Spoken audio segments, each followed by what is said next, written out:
Praise the Lord. கர்த்தர் நல்லவர், அவர் கிருபை என்றும் உள்ளது. தர்மையான வேளையிலே கர்த்தராகிய இயேசு கிறிஸ்துவின் நாமத்தினாலே உங்களை சந்திப்பதில் மிகுந்த சந்தோஷம். கர்த்தருடைய நாமம் மாத்திரம் மகிமைப்படுவதாக. இந்த நாளிலே நாம் தியானிக்க போகிற வசனம் 1 யோவான் 4ஆம் அதிகாரம் 9ஆம் வசனம் மற்றும் 10ஆம் வசனத்தை நாம் தியானிப்போம்.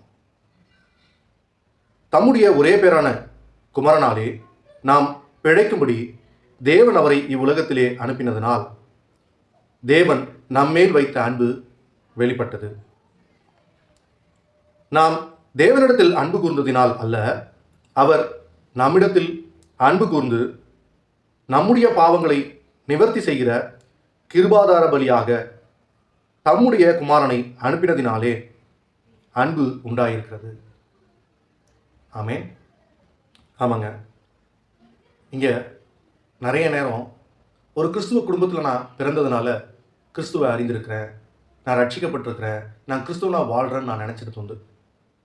நான் அப்படிப்பட்ட ஒரு கண்ணாடியை போட்டுட்டு இருந்தேன்.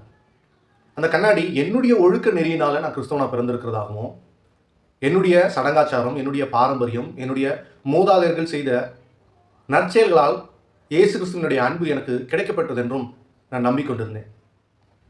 என்னுடைய செயல்கள், என்னுடைய ஒழுக்கங்கள் தான் தேவன் எனக்காய் பூமிக்கு இறங்கி வந்ததற்கான காரணமாக இருந்தது என நான் நம்பினேன். இன்றைக்கும் கூட நம்மில் அநேகர் நான் ஒழுக்கமாக இருக்கிறேன், நான் சரியாக இருக்கிறேன், நான் பாவம் செய்யாதவனாக இருக்கிறேன் அப்படின்னு நினைப்புக்குள்ள இருக்கிறாங்க. நம்மகிட்ட பாவம் இல்லைன்னு நம்ம சொன்னோன்னா நாம் தேவனை வஞ்சிக்க நினைக்கிறோன்னு அர்த்தம். ஆமாங்க, பிசாசு அதான் செய்கிறான். அவன் செய்கிறதெல்லாம் சரி அப்படின்னு நினச்சிட்டு செய்கிறான். நாம அப்படி இருந்துடக்கூடாதுங்க. தேவனை தவிர ஒரு பரிசுத்தமான பூமியில் இல்லை. தன் ஒரே பேரான குமாரனையே கர்த்தர் கொடுத்தார். இது ரொம்ப ஈஸியாக படிச்சுட்டு போயிடுறோம்.